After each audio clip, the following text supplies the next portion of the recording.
Daddy, I don't want to see.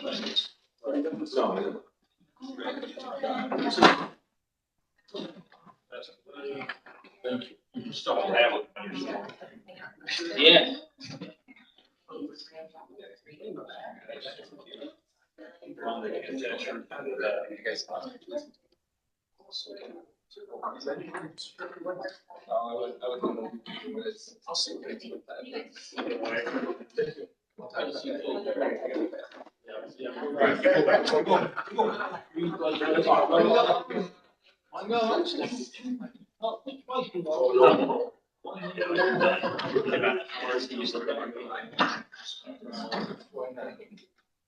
I can see all the public out.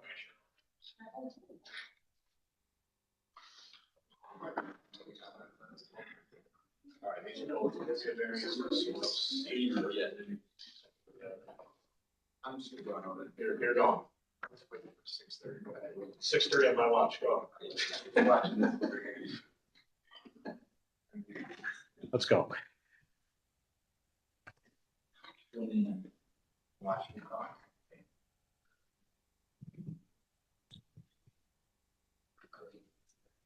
What are you working? Oh, yeah. The training center, yeah. Good evening, everybody. Welcome to the March 5th, 2025 Zoning Board of Appeals meeting. It's approximately 6:30 PM. I'm going to call order of the members. Raymond Tucker, Present?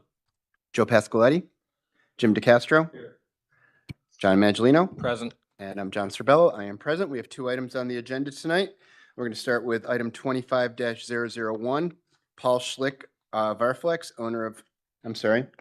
We also have Mr. Domenico from the Codes Enforcement Office. I know you like to be announced.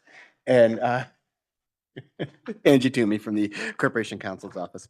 All right, item 25-001, first one of the year, Paul Schlick, Varflex, owner of 512 West Court Street, is seeking to construct an addition with a side yard setback of 8 feet. This requires an area variance because in the IG zone, Rome zoning code section table 80-7-1 says that commercial districts dimensional standards requires a 25-foot side yard setback. Is there anybody here to represent this project? Can you please go to, I believe that microphone probably works. Go to the microphone, state your name, your address, and your relationship to the project. Can we hear that? You need to turn it on. There, how's that? There we go. Yeah, my name's Paul Schlick. Would you want my address? Sure. Okay, it's 5720 Youngs Road, Vernon Center is where I live. Okay. And I'm the general contractor for Fireflex. All right, great. Mr. Schlick, do you swear to tell the truth, the whole truth, and nothing but the truth? Yes. All right, good. So you're going for an area variance. Yep. And what we look for are standards within the area variance, and I'd like to read them into the record, and then you can tell us about your project. So there's 5 items. So number 1, whether an undesirable change will be produced in the character of the neighborhood or a detriment to nearby properties will be created by the granting of the area variance. Number 2, whether the benefits sought by the applicant can be achieved by some method feasible for the applicant to pursue other than the area variance. Number 3, whether the requested area variance is substantial. Number 4, whether the proposed variance will have an adverse effect or impact on the physical or environmental conditions in the neighborhood or district. And number 5, whether the alleged difficulty was self-created, which consideration shall be relevant to the decision of the Board of Appeals, but shall not necessarily preclude the granting of the area variance. You should have addressed all these 5 things in your application. So try to address them and telling us, what your project's all about and, kind of just give us a sense as what we're doing. Just want to put an extension on the glass warehouse. That's where they store their product. As far as being detrimental to the surrounding property, and it's going to be improvement.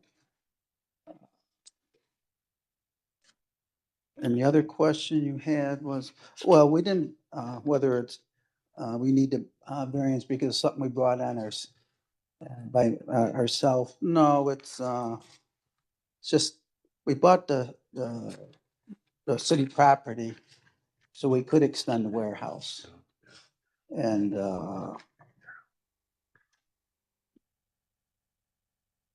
Okay, If you- yeah, what we'll typically do is if you just give us, just give a description of why you're building it, what you're building, and then we'll probably have questions after. Okay, it'll be 50 by 80. It'll be 17 foot high at the eaves, and it'll have a 512 pitch. And it's just so you put shelving in for storing the raw product, raw fiberglass, which they do in existing building. So when we add on to it, we'll knock the end wall out, and they'll just give them more square footage to store the. Right now, they truck it from Success Drive daily. This way, they won't have to run the truck as much. Okay, less traffic in the neighborhood. Okay, what we'll do is we usually have a public portion of the meeting, so we'll allow anybody from the public to come and speak. I'll read into any letters from the public, and then we'll have questions for you, okay? I'm gonna open up the public portion of the meeting. Does anybody wish to speak on this? Okay, public portion is closed. I have one letter from the Oneida County Department of Planning I'm gonna read into the record.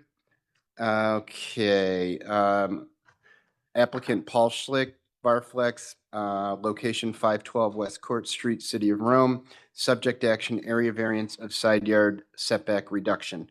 The box for no recommendation as to final action has been checked. And it makes a note that says the tax map number does not match the location map. Avoid development impacts to Wood Creek floodplain floodway. So that's the recommendation, or I guess there is a recommendation. And it's dated 2/5/2025, and it's signed by James J. Genovese, the second Commissioner of Planning. Okay, anybody, any other questions any questions from the board? Mr. Tucker. Yeah, Paul, I'm just trying to make sure I understand. Basically matching the same structure. just Yeah, a same different structure. direction. Okay. And then it looks like you've got to take some of the tree down that's on the one lot. That was done. Does it show up on their survey map? I think, It's not on the survey map, but when I was over there today, there's a maple tree that extends out of, I guess it'd be Media Junior's property. let's see. Looking at the tree, it looks like you have to do some trimming in order to get that building. Yeah, probably some trim. If we don't have to take the tree out. Yeah, it's good. So you said it's in the center of the back of that property? Yeah, here, I can. And Don Lamandia's property?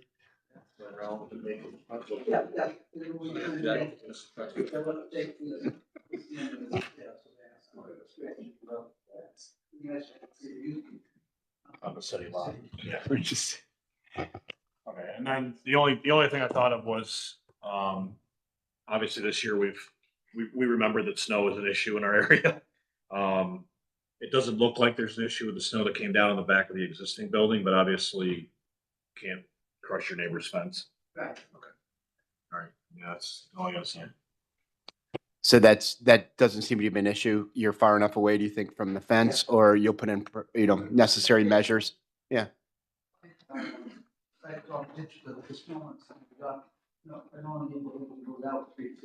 Okay, Yeah, okay. it didn't look like it was an issue on the existing one, so.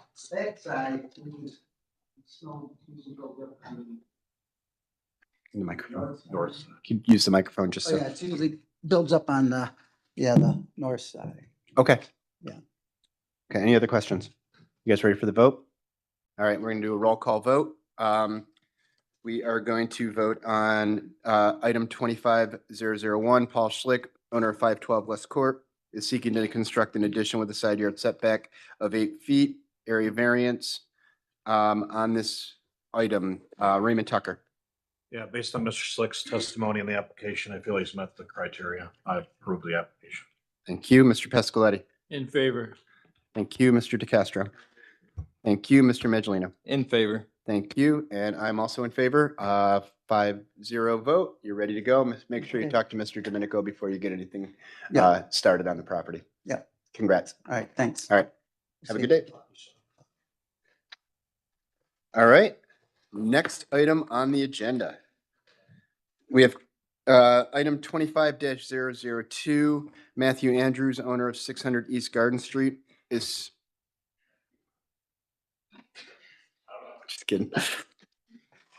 Is seeking to demolish an existing covered porch, stoop, and stair and replace it with an addition with a covered porch, stoop, and stair. The dimension of the existing covered stoop to the Grant Place front property line is 7 feet. The new addition and covered stoop will be 3 foot 2 inches from the Grant Place front property line.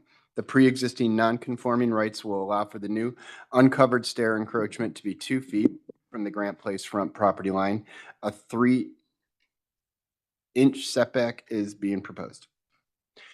This requires 2 actions, 2 area variances actually. So area variance number 1 is that in R15 Rome zoning code table 80-13-1 is permitted, it is permitted, but encroachments into required setbacks steps is a 5-foot max.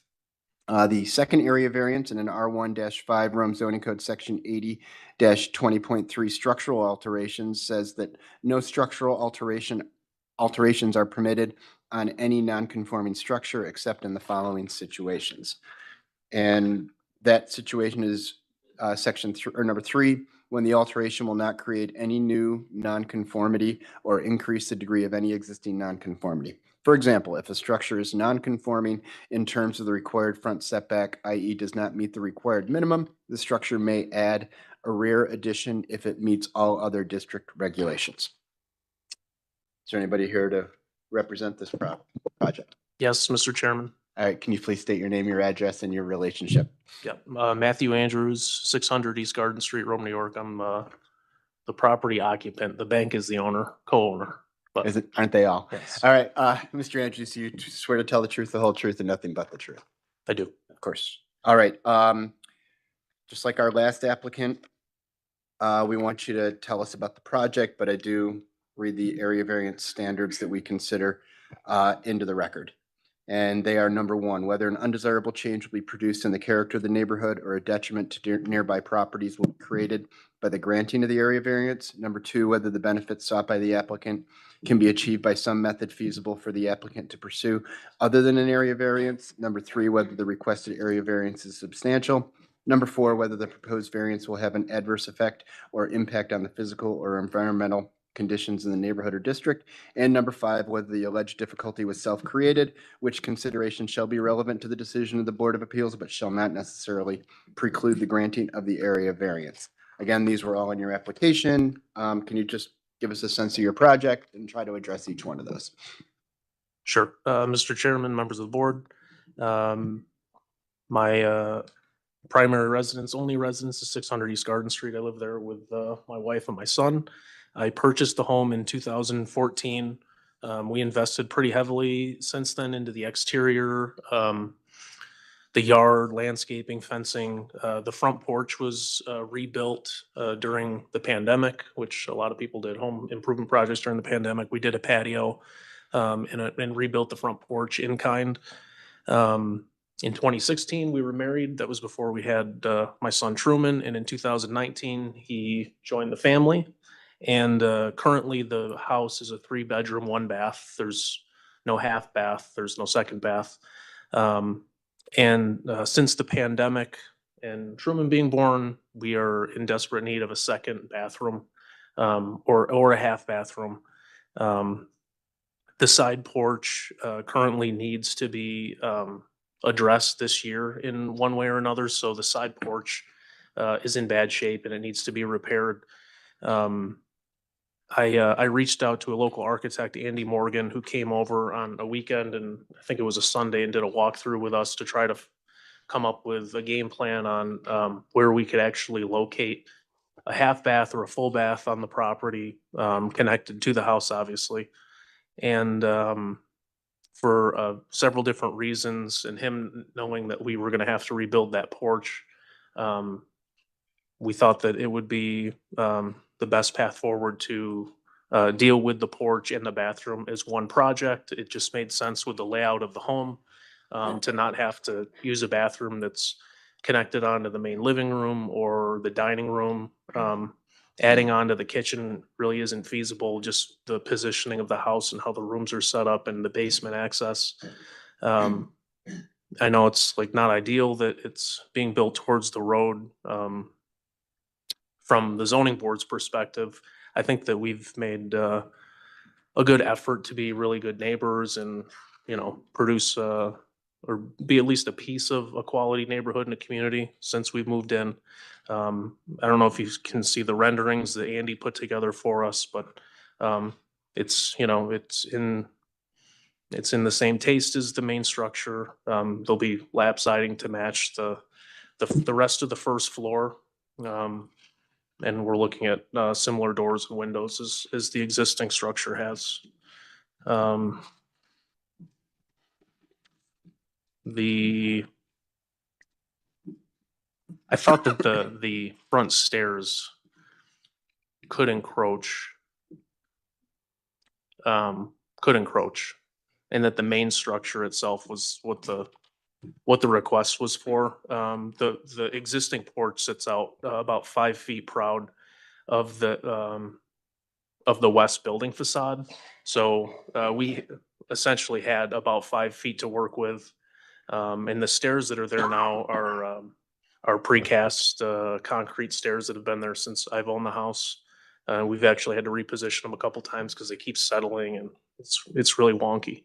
So we asked the architect if we're gonna do a mud room and enclosed front porch, like, you know, what can we get a half bath? Can we get a full bath in? He presented an option for a half bath and just, you know, based on our family needs. I think full bath makes sense. If we're gonna invest a bunch of money to do a toilet, we might as well include a shower if we can, you know, if the budget allows and we can make it happen this year. So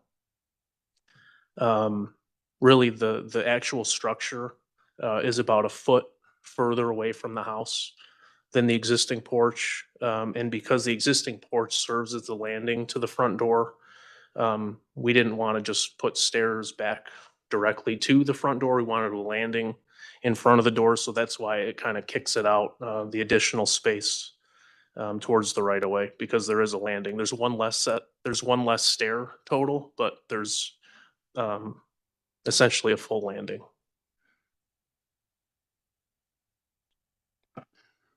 I think that's enough information, at least, unless you have something else.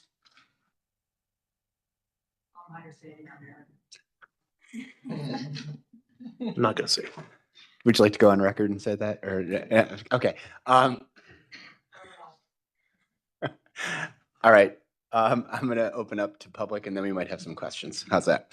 All right. Anybody wishing to speak?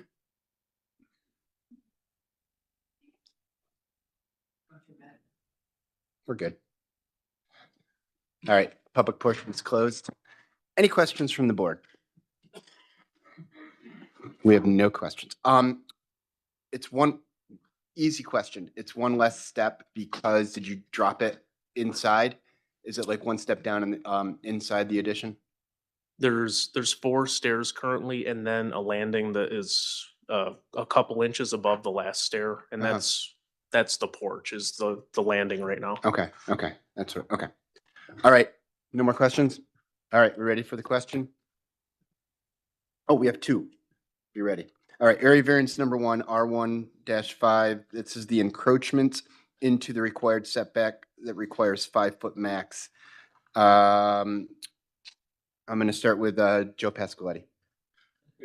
Thank you. Jim DeCastro. John Maggiolino. In favor. Thank you. Raymond Tucker. Favor. All right, and I'm in favor as well. So the first area variance has been approved. Second area variance, structural alterations. No structural alterations are permitted on any non-conforming structure except in the situations that I laid out earlier. Vote on this, Jim DeCastro. Thank you, Mr. Maggiolino. In favor. Thank you, Mr. Tucker. Favor. Thank you, Mr. Pasqualetti. Thank you, and I'm also in favor. 5-0 on both of them, guys. Congratulations and get to work, and make sure you talk to Mr. Domenico before you build anything. Motion to adjourn. I got a motion to adjourn. Anybody want a second? Second by Mr. Angelino. Everybody else in favor, say aye. Aye, opposed, say no. And we are adjourned. Thank you. Thank you.